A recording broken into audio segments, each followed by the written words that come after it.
On va continuer à parler de fiscalité, Axel de Tarlet, avec vous ce matin, avec la taxe GAFA qui a été votée hier soir par les députés. La Commission européenne salue, je cite, le génie fiscal français.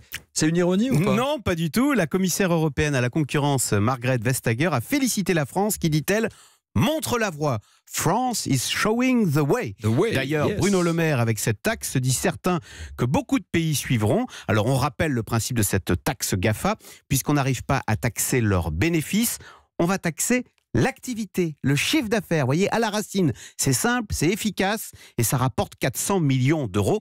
Il faut effectivement reconnaître que nous avons en France un certain savoir-faire en matière de création de nouveaux impôts. On en parle suffisamment. Vous savez que la France, par exemple, a inventé la TVA. Invention française reprise dans le monde entier. Et qui a les droits là-dessus?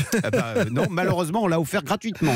Sauf que là, en l'occurrence, Bruno Le Maire n'a pas réussi à imposer sa taxe GAFA sur l'ensemble du système européen. Oui, parce qu'il faut l'unanimité, vous savez, en matière fiscale en Europe. Et vous avez 4 pays européens qui ont voté contre, 4 petits pays, l'Irlande, le Danemark, la Finlande, la Suède.